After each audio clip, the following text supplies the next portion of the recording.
दुनिया इस वक्त 3 युद्ध से परेशान है। एक रूस यूक्रेन, दूसरा पाकिस्तान अफगानिस्तान और तीसरा सबसे ज्यादा परेशान करने वाला अमेरिका ईरान का युद्ध। इस युद्ध की वजह से पश्चिमी एशिया लंबे समय से उथल पुथल के दौर से गुजर रहा है। ईरान, लेबनान, सीरिया समेत इस क्षेत्र के कई इलाकों में सैन्य संघर्ष चल रहा है। इन सब के बीच एक और जंग छिड़ने वाली। यह युद्ध तुर्की और इजराइल के बीच हो सकता है, लेकिन क्यों हो सकता है, समीकरणें क्या बन रही हैं, इंपैक्ट क्या होगा, रिपोर्ट में दिखाता हूं आपको।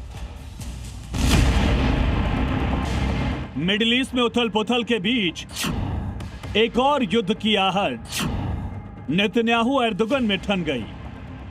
मिडिल ईस्ट में जो युद्ध की चिंगारी भड़की वो ईरान और इजराइल तक ही सीमित नहीं है। ये चिंगारी कई मुल्कों को अपने आगोश में ले चुकी है।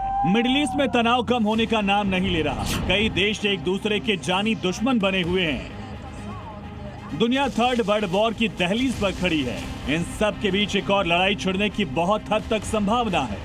इसके पीछे की वजह है तुर्की की सेना का मजबूत होना। अगला युद्ध तुर्की और इजराइल के बीच दिख सकता है। एक्सपर्ट का दावा है कि तुर्की के राष्ट्रपति रेसेप तैयब एर्दोगन की सेना को आधुनिक बनाने की कोशिश के पीछे इजराइल के खिलाफ खुद को मजबूत करना है।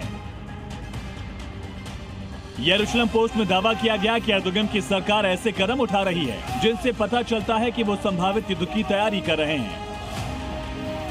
आधिकारिक तौर पर तुर्की ने इजराइल को दुश्मन देश घोषित नहीं किया, लेकिन तुर्की को इजराइल से आंतरिक खतरा है। तुर्की मिसाइल, ड्रोन और सेना को लगातार मजबूत कर रहा है। तुर्की के अधिकारियों की इजराइल विरोधी बयानबाजी भी सामने आ चुकी है।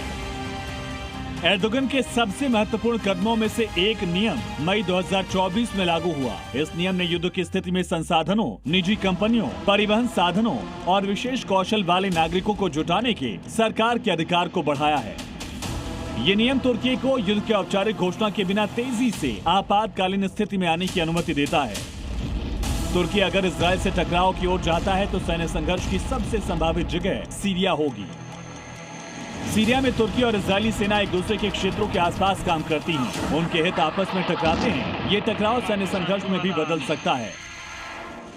बहुसंख्यक मुस्लिम आबादी वाला तुर्की ऑटोमन एम्पायर का केंद्र रहा है और अरब देशों के साथ इसके करीबी राजनीतिक और व्यापारिक रिश्तों के कारण इसे मिडिल ईस्ट का एक प्रमुख खिलाड़ी माना जाता है। इतना ही नहीं, तुर्की नेटो का भी सदस्य है।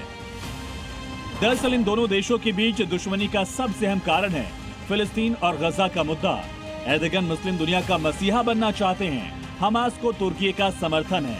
दूसरी तरफ हमास इजराइल का दुश्मन है। एर्दोगन दोबारा ऑटोमन साम्राज्य का सपना देखते हैं। तुर्की और इजराइल की दुश्मनी वैचारिक और रणनीतिक है। जब तक तुर्की में एर्दोगन की सरकार है और फिलिस्तीन का मुद्दा नहीं सुलझता, तब तक इन दोनों देशों के बीच दोस्ती की गुंजाइश न के बराबर है। फिलहाल जिस तरह के हालात हैं, हो सकता है आने वाले दिनों में दोनों एक दूसरे के आमने सामने हों।